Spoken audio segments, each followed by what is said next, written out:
बेळगाव आणि सीमा भागातील जी 865 खेडी आहेत यामधील अनेक तरुण शिक्षणाकरता किंवा नोकरीकरता हे महाराष्ट्रामध्ये जाऊ इच्छितात।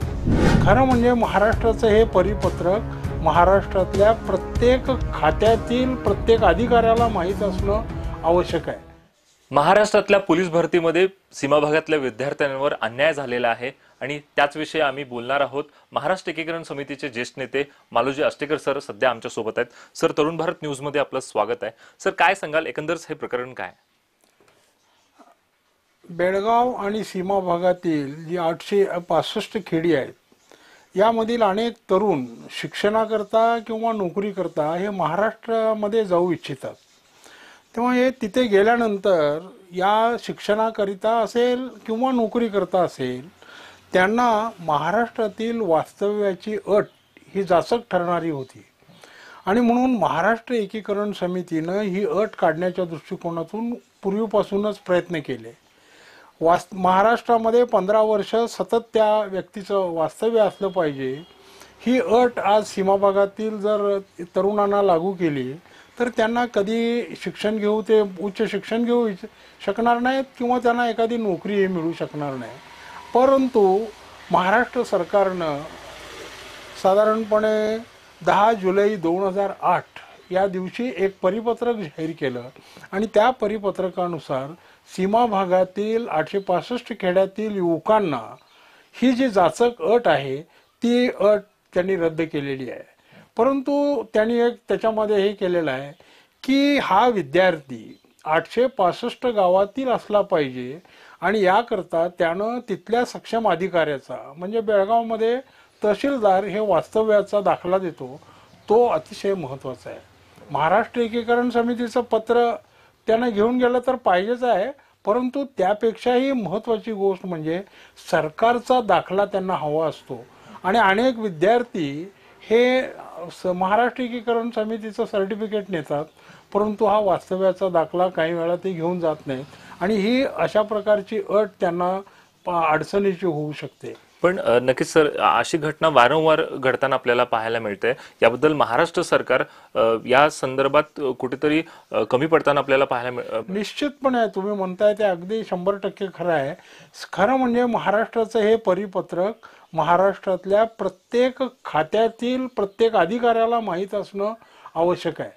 या खात्यामध्ये गेल्यानंतर या कारणासाठी त्यांना बाहेर घालवणं हे अत्यंत दुर्दैवी अशी गोष्ट आहे आणि म्हणून महाराष्ट्र सरकारच्या अधिकाऱ्यांनाही माझी नम्र विनंती आहे, त्याप्रमाणे महाराष्ट्र सरकारच्या मंत्र्यांनाही माझी विनंती आहे की अशा प्रकारची कोणतीही घटना यापुढे घडणार नाही यासाठी या परिपत्रकाच्या प्रती प्रत्येक कार्यालयामध्ये पाठवून तिथल्या अधिकाऱ्यांना योग्य त्या सूचना महाराष्ट्र सरकारनं देणं हे अत्यंत महत्त्वाचं आहे, जेणेकरून आमच्या या इकडच्या भागातील विद्यार्थी विद्यार्थिनीवर कोणत्याही प्रकारचा अन्याय होणार नाही।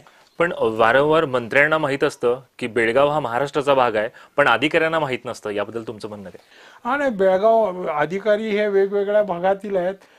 दुर्दैवाची गोष्ट अशी आहे की काही अधिकाऱ्यांना सीमा प्रश्नही माहीत नसेल, परंतु हे परिपत्रक एकदा दिल्यानंतर आणि ज्यावेळी नोकर भरती होते त्याच्यामध्ये लिहिलेलं असतं की 865 गावातील लोकांना विद्यार्थ्यांना ही योजना लागू आहे म्हणून, तर ते वाचून तरी या अधिकाऱ्यांनी अशा आमच्या विद्यार्थ्यांना त्रास देऊ नये, त्यांना कोणत्याही प्रकारचा मनस्ताप होईल अशा प्रकारचं कृत्य करू नये अशी आम्ही त्यांना नम्र विनंती करतो। तुम्ही शंभूराज देसाईंना विनंती एक पत्रक पाठवलात, काय सर रिप्लाय आलाय? शंभूराज देसाई असतील किंवा महाराष्ट्राचे मुख्य OSD मंगेश शिवटे असतील यांना आम्ही पत्र पाठवून हे सगळे विद्यार्थी यांच्यावर अन्याय झाला आहे अशा प्रकारच्या बातम्या आमच्या वृत्तपत्रामध्ये प्रसिद्ध झालेल्या आहेत। तुमच्या मोबाईलमधून ते सगळ्या वेगवेगळ्या चॅनलमधून आम्हाला कळतंय, तर अशा प्रकार होणार नाही हे आपण पाहणं आवश्यक आहे, कारण महाराष्ट्राच्या परिपत्रकाप्रमाणे हे विद्यार्थी पात्र आहेत हे तुम्ही सगळ्या लोकांना सांगावं अशा प्रकारची विनंती करून अशा प्रकारचा अन्याय होऊ नये यासाठी दक्षता घ्यावी आणि त्याच्यामध्ये तातडीनं लक्ष घालावं अशा प्रकारची विनंती आम्ही त्यांना केलेली आहे। शेवटचं काय आव्हान कराल महाराष्ट्राच्या मुख्यमंत्र्यांना? महाराष्ट्राच्या मुख्यमंत्र्यांना आम्ही वेगळ्या माध्यमातून नेहमी आवाहन करतो. परवा सुद्धा पत्र लिहिलंय. आमच्या दिंडीच्या संदर्भात सुद्धा आम्ही त्यांना पत्र लिहिलंय की बेळगावमधील ज्या दिंड्या आहेत त्यांना महाराष्ट्रातील वारकरी समजून अनुदान मिळावं. त्याचप्रमाणे विद्यार्थ्यांना शिक्षणामध्ये विविध सोयी मिळाव्यात, अनेक युवकांना नोकऱ्या मिळाव्यात महाराष्ट्रामध्ये. यासाठी आम्ही सतत त्यांच्याबरोबर प्रयत्न करीत आहोत. तेव्हा अशा प्रकारचं हे करतात. परंतु केवळ हे करावं एवढीच आमची इच्छा नाही, तर महाराष्ट्र सरकारनं महाराष्ट्र कर्नाटक सीमा प्रश्नातील 865 गावातील लोकांना जर हा न्याय दिला तर आम्ही महाराष्ट्राचे होऊ आणि अशा प्रकारची मागणी करण्याचा आम्हाला प्रश्नच उद्भवणार नाही. आणि म्हणून हा प्रश्न तातडीनं सोडवण्यासाठी मुख्यमंत्र्यांनीही लक्ष घालावं, समन्वयक मंत्र्यांनीही लक्ष घालावं अशी तुमच्या माध्यमातून आम्ही त्यांना विनंती करतो. तर अस्तेकर सरांनी सांगितले की सीमा भागातल्या विद्यार्थ्यांवर कोणताही अन्याय होता कामा नये याची गांभीर्याने महाराष्ट्र सरकारने काळजी घ्यावी. तुर्तास इथेच थांबतोय. कॅमेरा पर्सन तन्वीरसह विजय निंबाळकर, तरुण भारत न्यूज, बेळगाव.